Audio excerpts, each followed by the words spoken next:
Assalamualaikum Sobat Football United. Ringan amatiran ala gua, Erik ten Hag memberikan konferensi pers atau pernyataannya di konferensi pers. Ini terkait away ke Istanbul menantang tuan rumah Fenerbahce.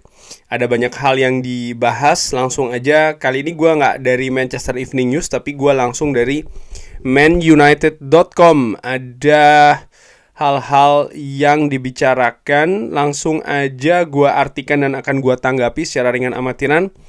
Kabar terkait dengan Mason Mount, saya pikir ini akan lebih lama dari yang kita perkirakan, yang kita harapkan ya. Tapi saya pikir dia bisa kembali lebih awal. Para pemain yang tersedia juga harus melakukan pekerjaan menghadapi Fenerbahce dan mereka bisa untuk melakukan hal tersebut.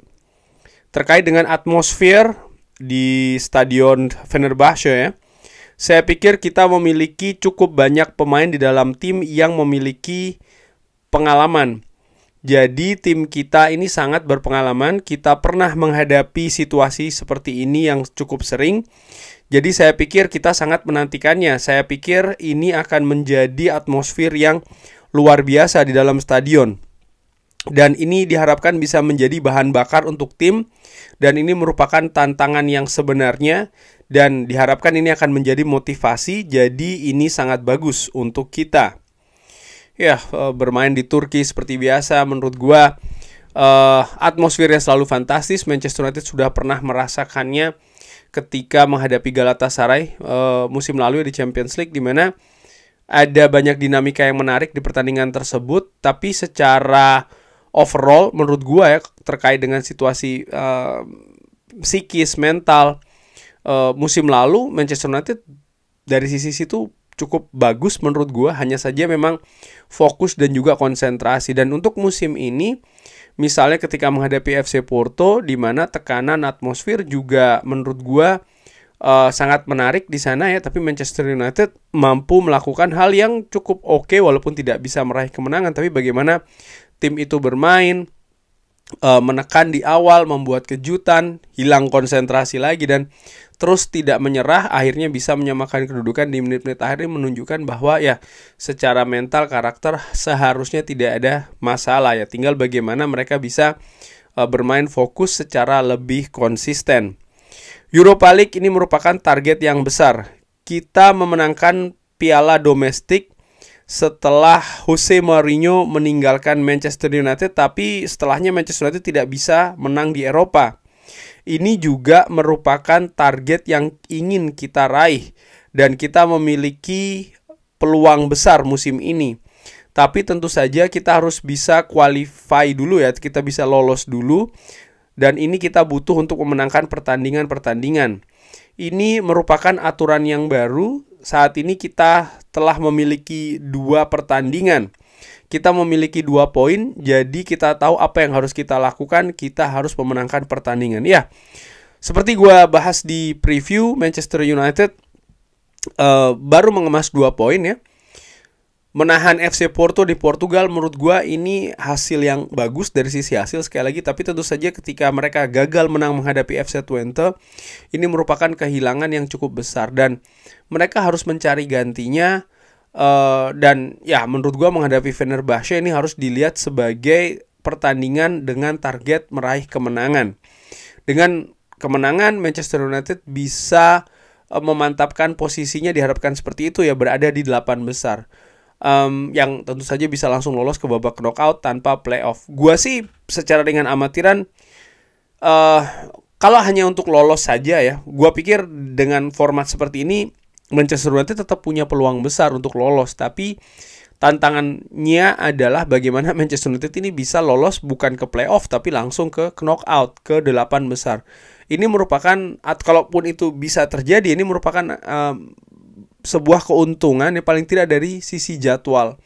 Manchester United bisa menghemat sekian pertandingan menurut gua kalau mereka bisa memastikan langsung ke knockout tanpa ke playoff, sehingga menurut gua ini menjadi hal yang penting. Di samping juga tentu saja motivasi ya, artinya ketika Manchester United bisa langsung lolos ke babak knockout, Ini akan menambah motivasi, harapnya seperti itu, mempertebal mental. Dan ini bisa diraih menurut gue dengan mulai mendapatkan kemenangan demi kemenangan Manchester United di Europa League. Terkait dengan penampilan di Eropa, musim yang baru saja kita mulai, kita memiliki beberapa drawing yang bagus. Dan ini merupakan musim pertama ya. Jadi saya pikir kita memiliki banyak pertandingan di Eropa. Musim lalu tentu saja lebih banyak kompetisi domestik dan juga di Eropa, yang merupakan perjalanan yang cukup sulit. Tapi kita sangat yakin kita mampu untuk melakukannya, memenangkan pertandingan di Premier League dan juga di Eropa. Ya, Manchester United memulai periode setelah international break di bulan Oktober menurut gue dengan baik ya. Mereka menang menghadapi Brentford di pertandingan yang kalau dilihat hanya dari skor ya, terutama tidak menyaksikan pertandingannya, hanya melihat dari skor, dari data-data saja ya, wah Manchester United hanya menang tipis menghadapi Brentford. Tapi ketika yang menyaksikan pertandingannya, menurut gua Manchester United secara garis besar mendominasi pertandingan, mengontrol jalannya pertandingan. Dan yang luar biasa, mereka yang tadinya tertinggal dengan kontroversi tentu saja, ini mampu membalikkan keadaan. Dan menurut gua ini hal yang penting. Ini merupakan sebuah sebenarnya penegasan ya bahwa mereka ingin bangkit. Nah, diharapkan tren ini bisa berlanjut di Istanbul. Hanya saja menghadapi Fenerbahce ini menjadi tantangan yang besar. Nomor 1 menurut gua ada di atmosfer. Nomor 2 tentu saja ada pada Jose Mourinho. Lalu nomor 3 ada pada squad dari Fenerbahce, artinya secara teknis ya. Membandingkan ke Jose Mourinho, ya Mourinho dan saya kita memenangkan banyak trofi di beberapa tahun terakhir. Tapi Anda harus membuktikan diri Anda setiap tahun, dan ketika Anda tidak menang, kita selalu dibawa kritik. Anda tahu kita ini cukup berpengalaman. Sepak bola profesional ini tentang memenangkan pertandingan. Ketika Anda tidak memenangkan pertandingan, kritik akan datang. Tapi kita juga tahu ini tentang bagaimana Anda berada di akhir tahun atau akhir kompetisi. Mourinho sangat berpengalaman. Dia akan memimpin timnya di performa yang terbaik dan bisa jadi akan sukses. Dan kita pun juga demikian. Kita yakin kita berada di arah yang tepat, dan kalau kita mengikuti langkah-langkah yang tepat, kita akan mencapai target untuk kita.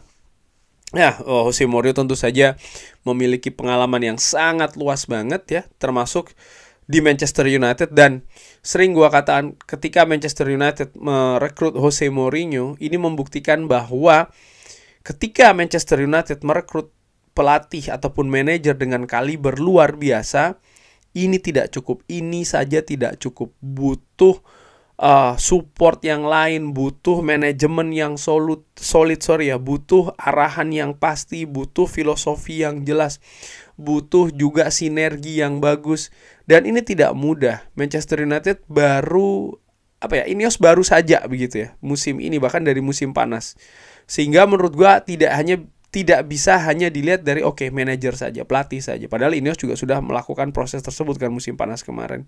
Sehingga apa yang dilakukan oleh Jose Mourinho sebenarnya ini seperti kayak memperlihatkan tidak bisa hanya melihat manajer saja, apalagi dengan sedikit-sedikit pecat. Lalu ganti lagi melihat manajer, yang ini bagus nih di tim itu, permainannya luar biasa, fantastis segala macam.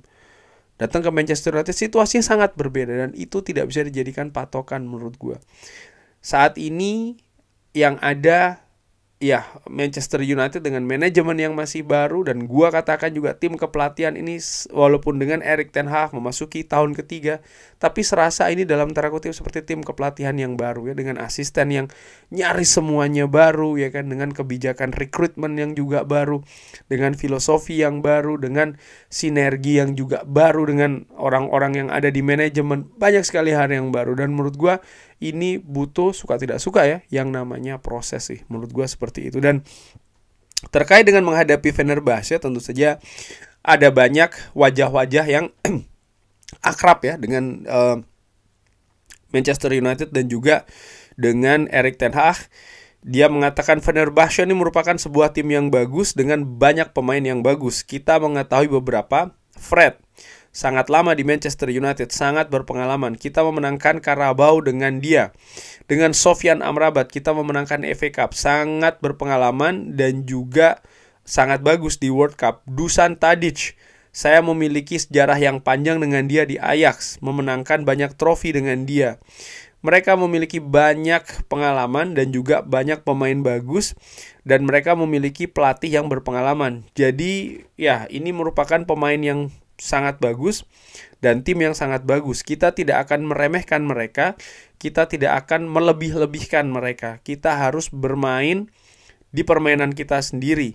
Kita suka bermain di suasana seperti ini, kita sangat menantikan situasinya dan juga pertandingannya, dan kita selalu melihat ke depan untuk bertanding menghadapi tim-tim yang bagus. Karena ya, ketika Anda menjadi pesepak bola profesional, Anda harus melalui tantangan-tantangan ini. Ya, ternyata ada banyak nama ya, paling tidak tadi disebutkan ada 3, Fred, Sofyan Amrabat, dan juga Dusan Tadic.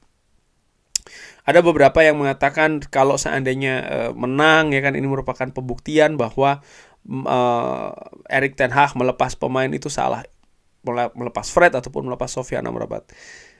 Itu menurut gue pernyataan yang sangat jangka pendek banget ya, karena ketika pelatih ingin melepas, jangan lupa ada juga faktor manajemen, di mana ada pemberitaan yang mengatakan sebenarnya Erik ten Hag ingin Sofyan Amrabat tetap berada di Manchester United, tapi manajemen berpikir lain sehingga didatangkan pemain lain.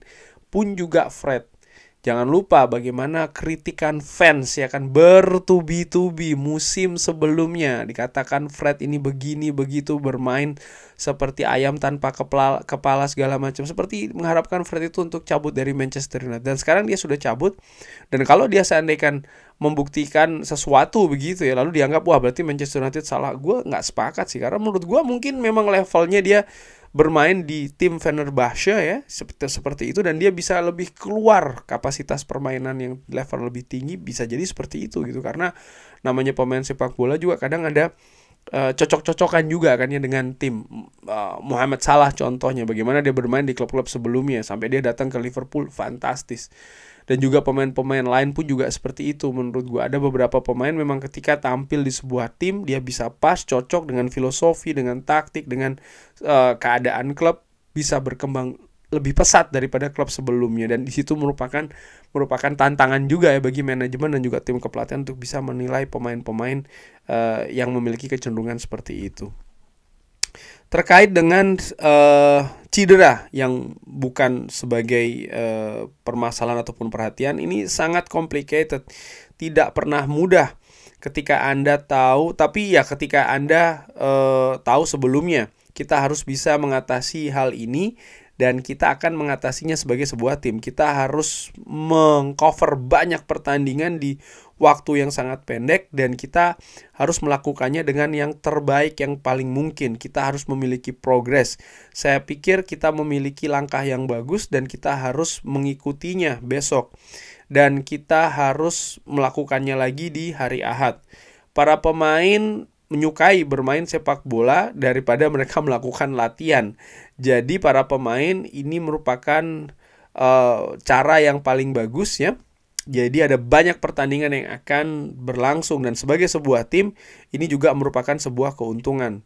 Sepanjang Anda memiliki pemain yang cukup, yang tersedia, Anda bisa membangun sebuah tim. Dan ya, Anda tidak perlu harus melalui resiko cedera yang besar. Saat ini kita masih oke. Mudah-mudahan kita tidak mendapatkan banyak pemain cedera lagi ya, karena ini akan menjadi sangat terbatas keadaan skuadnya ya. Terkait dengan Bruno Fernandes yang tidak bisa tersedia, lalu juga ada beberapa pemain yang cedera ya, seperti kayak Johnny Evans, lalu juga Mason Mount, Harry Maguire. Menurut gua dari yang ada saat ini skuad masih bisa melapisi sih menurut gue, sehingga tentu saja ada karakter yang berbeda dengan pemain-pemain yang menggantikan ya. Tapi secara keseluruhan menurut gue harusnya ini belum seperti kayak musim lalu di mana cedera itu sangat mengganggu pembangunan ataupun konstruksi tim di atas lapangan. Kali ini gue harapkan sih ya Manchester United tetap bisa mendapatkan hasil yang maksimal menghadapi Fenerbahce. Kurang lebih seperti itu Sobat Football United membahas terkait dengan konferensi pers dari Erik ten Hag. Bagaimana menurut Sobat Football United? Seperti biasa silahkan drop di kolom komen. Oh ya, insya Allah gue akan melakukan live commentary khusus untuk member ya, bisa komen. Seperti biasa, yang ingin bergabung, join sebagai member, gue buka, bisa klik di tombol join, sehingga bisa berinteraksi dengan gue ya, insya Allah nanti di live commentary menghadapi Fenerbahce. Kurang lebih seperti itu Sobat Football United. Sekali lagi terima kasih, jangan lupa like, sholat, dan juga subscribe.